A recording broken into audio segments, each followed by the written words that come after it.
Illustration number 40 और illustration number 41 important illustration हैं दोनों की दोनों। तो सबसे पहले पढ़ते हैं इलस्ट्रेशन नंबर 40 को।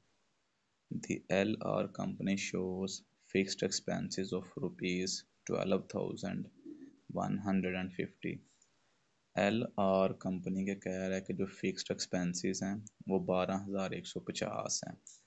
MS ratio 25%। जो MS रेशो थी कंपनी की वो 25% थी। CM ratio 30% for 1 month operations और जो कंट्रीब्यूशन मार्जिन रेशो थी वो 30% थी महीने की। फिक्स्ड एक्सपेंसेस 12,150 हैं। MS रेशो जो है वो 25% है और कंट्रीब्यूशन मार्जिन रेशो जो है वो 30% है। MS रेशो स्टूडेंट्स ने दिया 25%, यानी 25% सेल सेक्रीफाइस की जा सकती है, तो बाकी 75% that is break even. CM ratio 30% है, तो बाकी 70% स्टूडेंट्स वो वेरिएबल कास्ट है। करना क्या है, ब्रेक इवन पॉइंट रुपीज़ में यानी सेल निकाल के देनी है, एक्चुअल सेल महीने की सेल निकाल के देनी है, प्रॉफिट फॉर द मंथ और साथ ही कहता है महीने का प्रॉफिट निकाल के देना है। डेली स्टूडेंट्स ये 3 रिक्वायरमेंट्स हैं उसकी, actual sale, break even sale और प्रॉफिट। यहाँ पे स्टूडेंट्स सबसे पहले हम फाइंड आउट करते हैं ब्रेक इवन सेल को। लें जी, ब्रेक इवन सेल के साथ ही बराबर डाल के मैं फार्मूला दर्ज करता हूँ, fixed cost divided by CM ratio.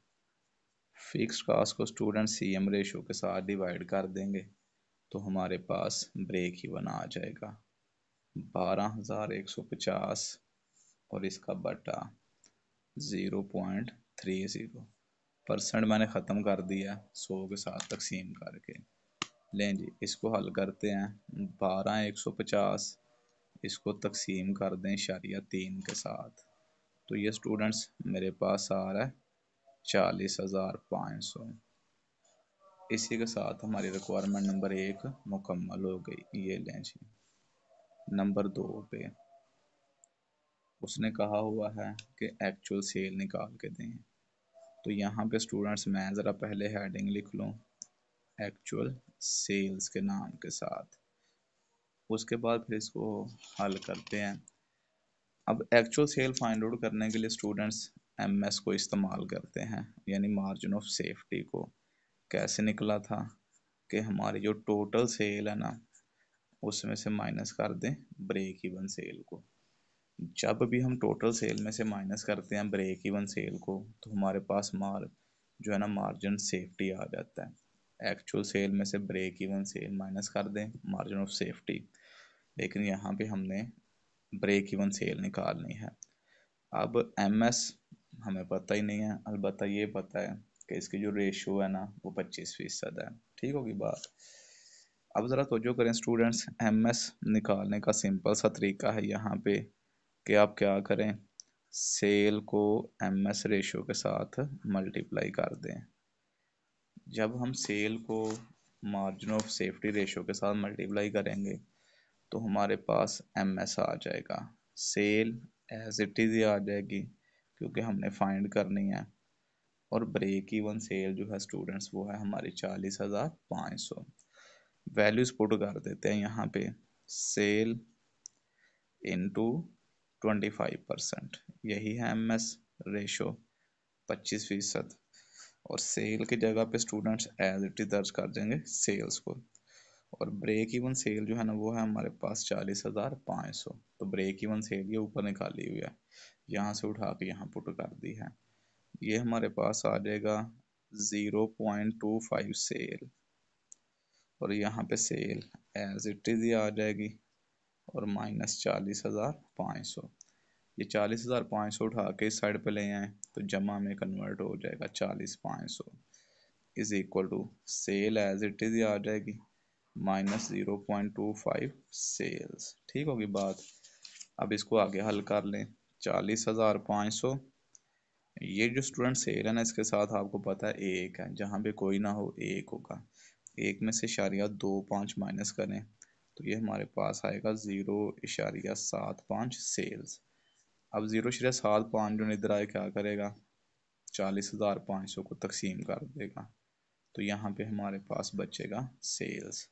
तो 40,500 को ना इशारिया 75 के साथ तकसीम करें तो ये हमारे पास आ जाएगा ₹54,000। ये स्टूडेंट्स हमारे पास आ गई है हमारी इस महीने की सेल। इसी के साथ हमारी रिक्वायरमेंट नंबर 2 भी मुकम्मल हो गई। अब यहाँ पे रिक्वायरमेंट नंबर 3 फाइंड आउट करते हैं। उसने कहा है प्रॉफिट। अब प्रॉफिट निकालने के लिए स्टूडेंट्स इनकम स्टेटमेंट भी बनाई जा सकती है, लेकिन मैं यहाँ पे इसका सिंपल सा सोल्यूशन हल कर देता हूँ। इसको सिंपली निकालने का तरीका क्वेश्चन नंबर 8 में भी आई थिंक हमने इस्तेमाल किया था कि आप क्या करें, सेल को CM रेशो के साथ और MS रेशो के साथ मल्टीप्लाई कर दें। जब भी आप सेल को CM रेशो के साथ और MS रेशो के साथ मल्टीप्लाई करेंगे तो आपके सामने प्रॉफिट आ जाएगा। ये उस वक्त भी बताया था कि इंतहाई शॉर्टकट है। CM रेशो स्टूडेंट हमारी 30% है इंटू 30%, और MS रेशो जो है ये हमारी 25%। लें जी, 54,000 ज़रब * 3 ज़रब * 25, ये मेरे पास आ रहा है 4,050। इसी के साथ हमारी ये रिक्वायरमेंट भी मुकम्मल हो गई। किसी पॉइंट में से मसला है, बात आपको क्लियर नहीं हो सकी तो क्लियर कर दें। अब स्टूडेंट्स प्रॉब्लम नंबर 40 करने के बाद अब हम करते हैं प्रॉब्लम नंबर 41। पहले पढ़ते हैं प्रॉब्लम नंबर 41 को और उसके बाद फिर इसको हल करने की कोशिश करते हैं। इम्पोर्टेंट है, ये भी एग्जामिनेशन में कई दफ़ा आ चुकी है। Last month H company had a sale of ₹2,20,000। कहता है कि पिछले महीने एच कंपनी की जो सेल है ना 2,20,000 थी। ये स्टूडेंट्स बात कर रहा है प्रीवियस मंथ की जो गुजर चुका है। 2,20,000 सेल थी। CM ratio 40%, MS ratio 30%। ये स्टूडेंट बात है प्रीवियस मंथ की कि कंपनी की जो सेल है 2,20,000 की थी, CM रेशो 40% थी और MS रेशो 30% थी ड्यूरिंग द करंट मंथ। अब ये आ गया इस महीने में, तो इसका मतलब ये हुआ कि 2 महीनों का उसने हमें डाटा दिया हुआ है, एक प्रीवियस मंथ और एक इस महीने का। A decrease in sale price and a decrease in fixed cost have resulted in a CM ratio of 36%। कहता है कि सेल प्राइस डिक्रीज हुई है और फिक्स कॉस्ट डिक्रीज हुई है। अमूमी तौर पे स्टूडेंट्स ये होता है कि सेल प्राइस डिक्रीज होती है, वेरिएबल कॉस्ट डिक्रीज होती है, फिक्स कॉस्ट डिक्रीज नहीं होती। लेकिन यहाँ पे वो ये बता रहा है कि सेल डिक्रीज हुई है प्राइस में और फिक्स कास्ट डिक्रीज हुई है, तो यहाँ से समझ जाए कि आपकी जो वेरिएबल कास्ट है that is same. Variable cost में किसी किस्म का कोई फ़र्क नहीं आया, वो आपकी सेम ही रही है।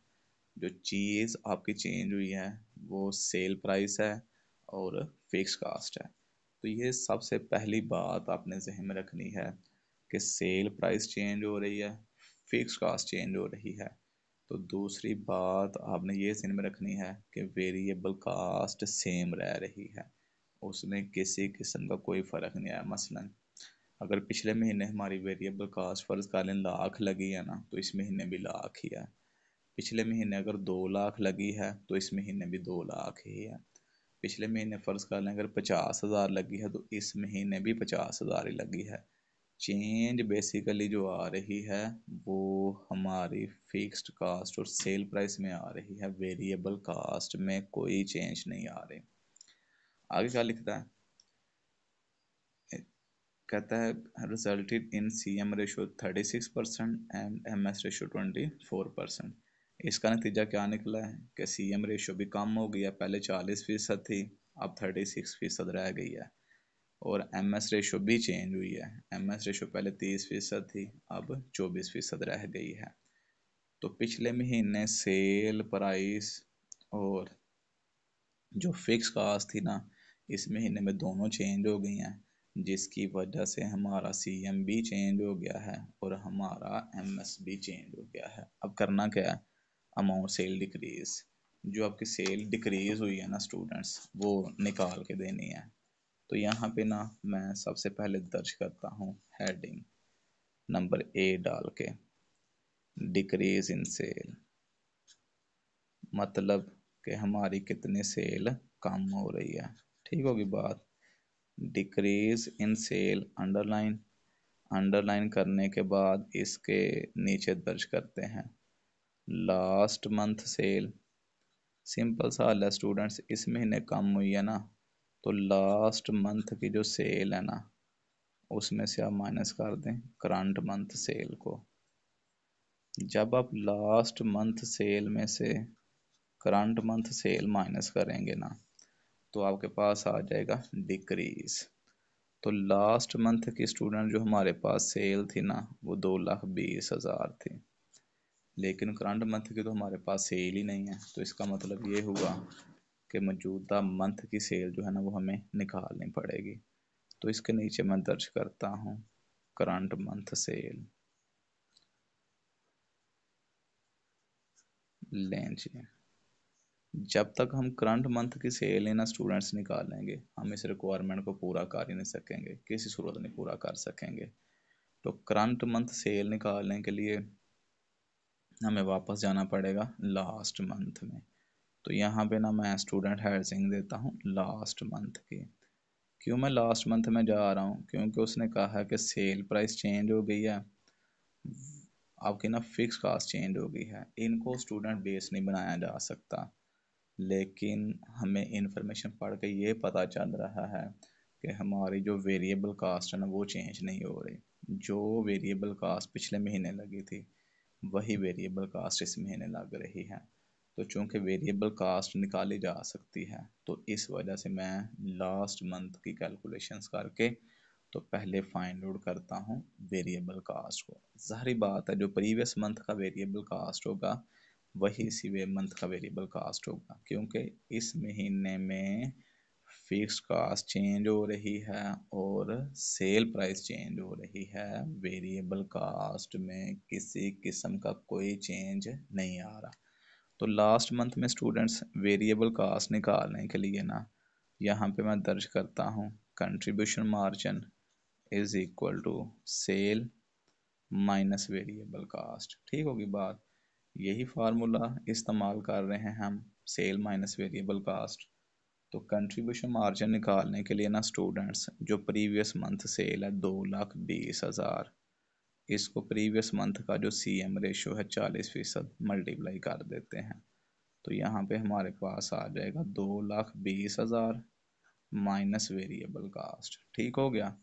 अब ये स्टूडेंट्स काउंटिंग करें तो आएगा 88,000, और यहाँ पे हमारे पास आ जाएगा 2,20,000। अब वेरिएबल कास्ट इधर आगे स्टूडेंट प्लस हो जाएगा, वेरिएबल कास्ट 2,20,000 और ये 88,000 इधर आके माइनस हो जाएगा, क्योंकि उस साइड पे प्लस था। तो variable cost is equal to 2,20,000 में से स्टूडेंट्स माइनस कर देते हैं 88,000 को। तो वेरिएबल कास्ट हमारे पास आ गई 1,32,000। ये स्टूडेंट हमारी वेरिएबल कास्ट थी प्रीवियस मंथ। तो यकीनी बात है यही वेरिएबल कास्ट फिर हमारी होगी इसी मंथ। ठीक है जी। अब आ जाते हैं करंट मंथ में। तो यहाँ पे ना इसके सामने ही चलें, मैं वर्किंग कर देता हूँ करंट मंथ के नाम के साथ। सेल हमें करंट मंथ की चाहिए, तो यहाँ पे मैं वर्किंग भी करंट मंथ की करता हूँ। तो करंट मंथ के स्टूडेंट्स जो सेल है ना, इसको मैं बराबर रख लेता हूँ x के। अननोन है, फाइंड आउट करनी है, तो x के बराबर रख ली है।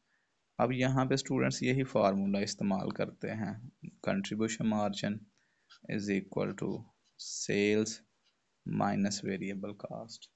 तो कंट्रीब्यूशन मार्जिन रेशियो स्टूडेंट्स इस महीने का होगा 36%, जबकि इस महीने की सेल है x। तो 36% को x के साथ मल्टीप्लाई कर दें, तो यहाँ पे हमारे पास आ जाएगा x माइनस वेरिएबल कास्ट। तो वेरिएबल कास्ट स्टूडेंट्स 1,32,000 ये मैंने पुट कर दिया। ये पुट क्यों की है ये वाली? क्योंकि ये वही है जो प्रीवियस मंथ थी। चेंज सिर्फ हमारी फिक्स कास्ट और सेल प्राइस हो रही है, वेरिएबल कास्ट चेंज नहीं हो रही। तो इस वजह से हमें मजबूरन यही लिखनी पड़ी है, इशारिया 36x is equal to x minus 1,32,000।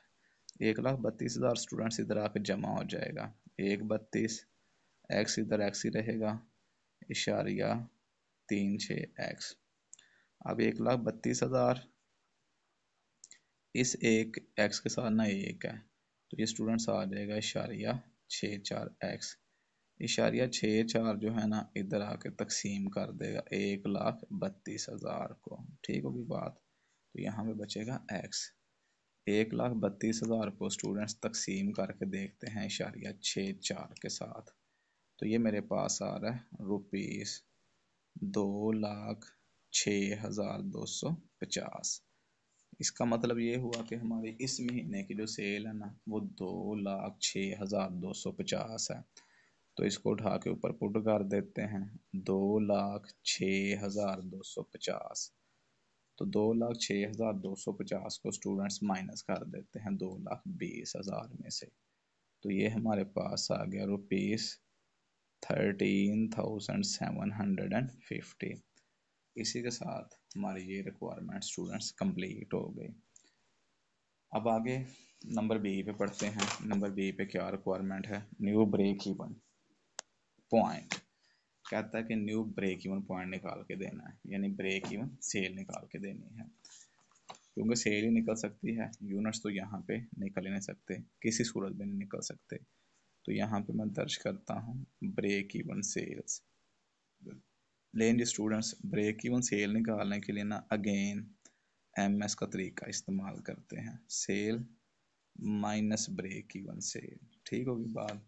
तो चूंकि न्यू ब्रेक इवन निकालना है, न्यू ब्रेक इवन से मुराद इस महीने का ब्रेक इवन ले रहा है, रिसेंट मंथ का, करंट मंथ का जिसको हमने नाम दिया है। तो करंट मंथ की स्टूडेंट सेल है हमारे पास 2,06,250 और करंट मंथ का जो MS है ना रेशियोज की शक्ल में वो 24% है। मल्टीप्लाई कर देते हैं, सेल की जगह पे अगेन 2,06,250 और ब्रेक इवन सेल की जगह पे स्टूडेंट्स ब्रेक इवन सेल आ जाएगा, क्योंकि ये हमने फाइंड आउट करना है।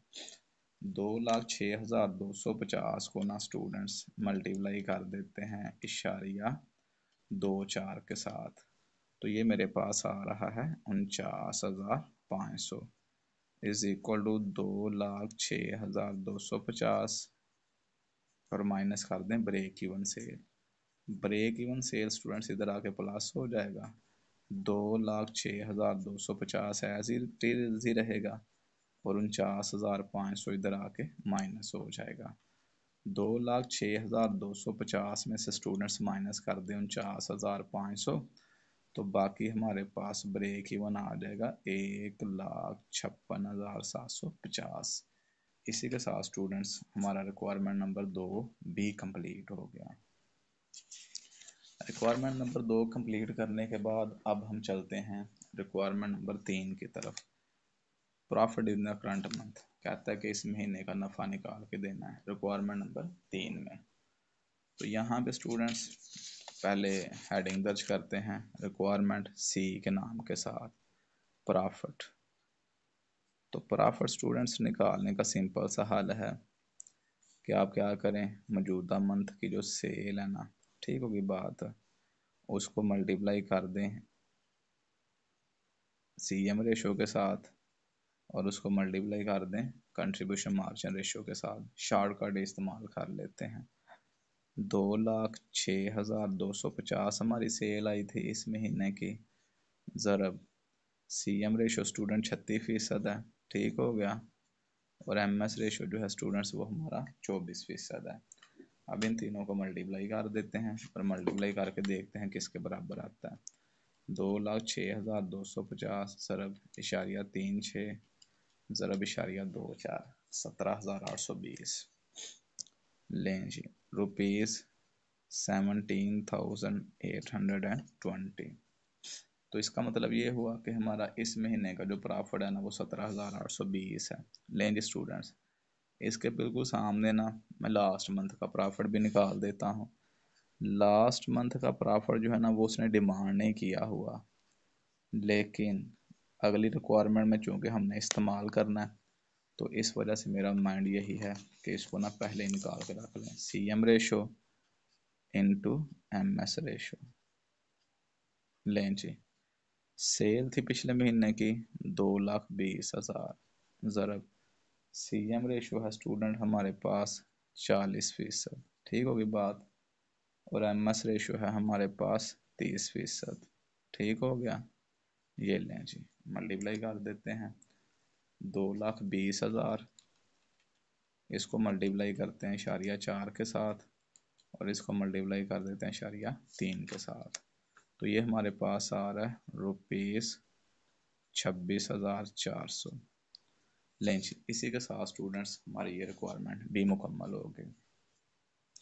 आगे नंबर डी पे वो क्या लिखता है, यानी 4 नंबर पे डिक्रीज इन फिक्स कास्ट। उसने बताया था ना क्वेश्चन में कि हमारी फिक्स कास्ट भी कम हुई है और हमारी सेल प्राइस भी कम हुई है, तो कहता है भाई आप ऐसा करें, सेल प्राइस में डिक्रीज निकाल के दें, वो तो हमने निकाल लिया ऊपर ही, तो अब फिक्स कास्ट में डिक्रीज निकाल के देना है।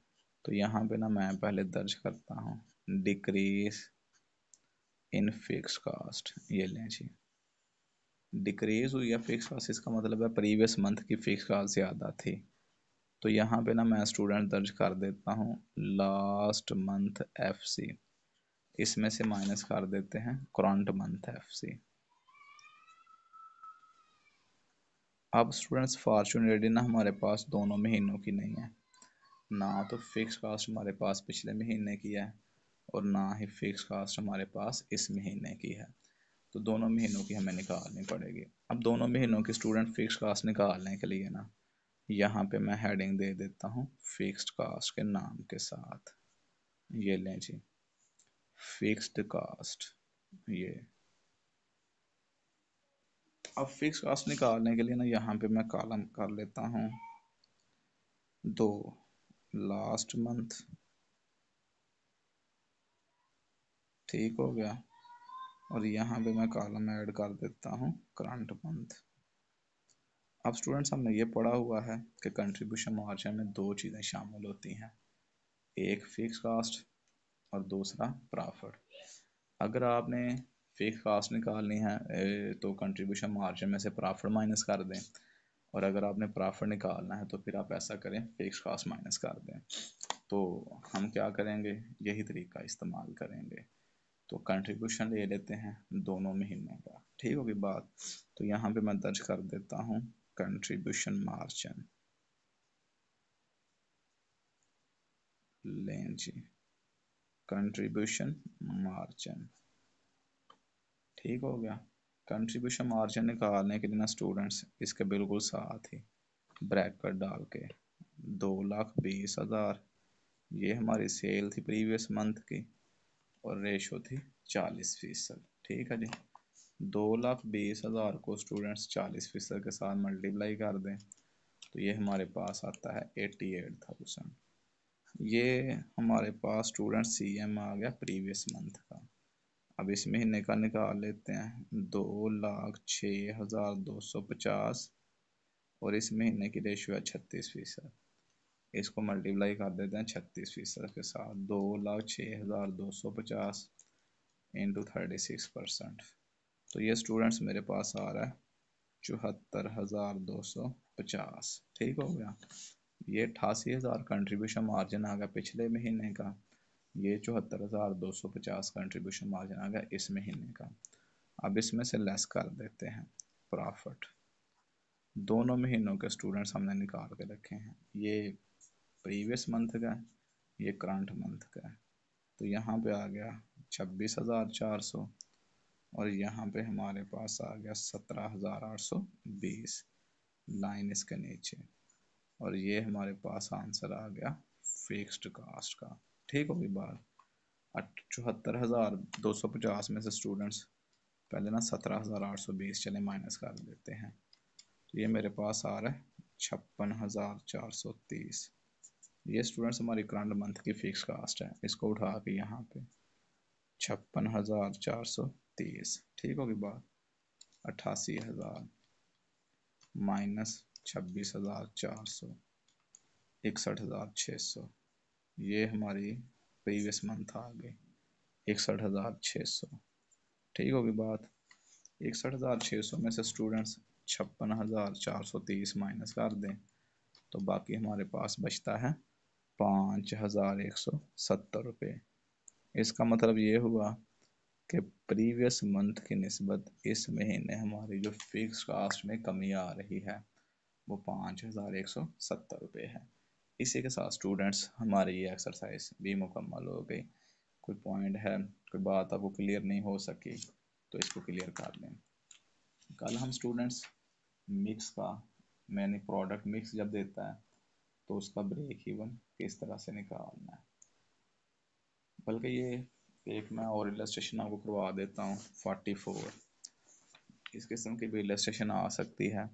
तो कल मैं फिर आपको मिक्स का ब्रेक इवन निकालना सिखाऊंगा और साथ इसमें से देखूंगा कि कोई और एक दो इलस्ट्रेशन आगे से 44 के बाद से कोई इम्पोर्टेंट नज़र आई तो वो फिर मैं आपको साथ करवा दूंगा। लें जी। J Enterprises distributes a single product whose selling price is ₹16।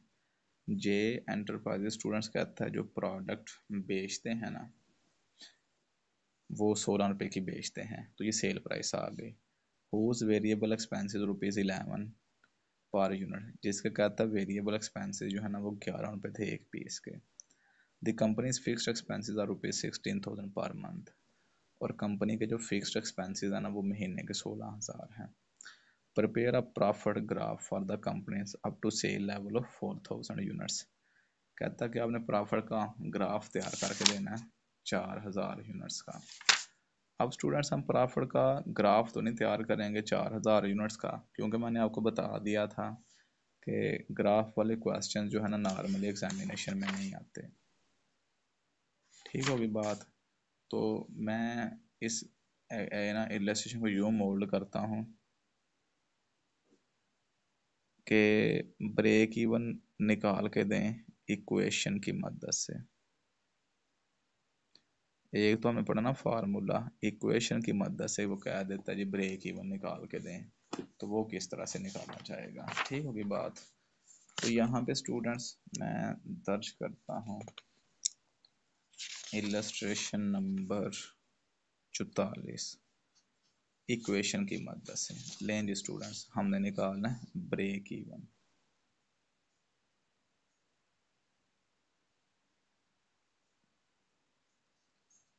लें जी, इक्वेशन की मदद से ब्रेक इवन निकालने के लिए ना यहाँ पे स्टूडेंट देखें, हमने फार्मूला लिखा था ना, break even quantity is equal to fix cost divided by price minus variable cost. यही मैं लिखता हूँ आपको समझाने के लिए।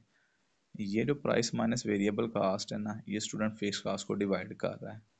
इसको इस साइड पे शिफ्ट कर दें तो इधर आके मल्टीप्लाई होगा, तो ये हमारे पास बन जाएगा price minus variable cost is equal to fix cost. ये स्टूडेंट्स हमारे पास आ गई है इक्वेशन, वो इसी को कह रहा है, ये इक्वेशन है कि ये इस्तेमाल करें और फाइंड आउट करें ब्रेक इवन को। अब उसने ये नहीं कहा तो हम फिर जाहिर बात है यूनिट्स में निकालेंगे, क्योंकि इस इक्वेशन की मदद से निकल ही यूनिट सकते हैं। तो break even quantity as it is ही आ जाए, क्योंकि ये फाइंड करनी है। प्राइस स्टूडेंट एक प्रोडक्ट की उसने दी हुई है 16,000 माइनस, ये 16,000 कह रहा हूँ 16, और वेरिएबल कास्ट एक पीस की दी हुई है 11, जबकि फिक्स कास्ट दी हुई है 16,000। ठीक होगी बात। ब्रेक इवन क्वांटिटी इनटू फ़र्क लें तो स्टूडेंट्स 5 आएगा और ये हमारे पास आएगा 16,000। Break even quantity is equal to 16,000 divided by 5। 16,000 को ना स्टूडेंट्स 5 के साथ डिवाइड कर दें तो ये हमारे पास आ जाएंगे 3,200 यूनिट्स। ये लें जी, ये स्टूडेंट्स हमारे पास आ गई है सेल यूनिट्स में। अब यहाँ पे ना ब्रेक इवन सेल निकाल देते हैं रुपीज़ में। ब्रेक इवन सेल निकालने के लिए आ गई क्वांटिटी, ब्रेक इवन इसको मल्टीप्लाई कर देंगे प्राइस के साथ। तो ब्रेक इवन क्वांटिटी स्टूडेंट्स हमारी आई है 16, 3200 यूनिट्स और एक पीस की सेल प्राइस जो है ना वो 16 है। 3200 को मल्टीप्लाई कर दें 16 के साथ, तो ये हमारे पास आ गया 51,200। तो ये हमारा स्टूडेंट्स 51,200 आ गया ब्रेक इवन डॉलर्स में, रुपीस में। तो इसी के साथ हमारे ये भी इलस्ट्रेशन मुकम्मल हो गई। अब आपने क्या करना है, होमवर्क इलस्ट्रेशन नंबर 42 करनी है। तो कल फिर हम करेंगे ब्रेक इवन मिक्स का, कि जब प्रोडक्ट मिक्स देगा तो उसके बाद कोई और इम्पोर्टेंट इलस्ट्रेशन हुई तो वो भी मैं आपको करवा दूंगा। तो ये हमारा फिर चैप्टर जो है ना ये वाइंड अप हो जाएगा। कोई मसला है, बात क्लियर नहीं हो सकी तो स्टूडेंट्स क्लियर कर लें। कल तक के लिए अल्लाह हाफिज़।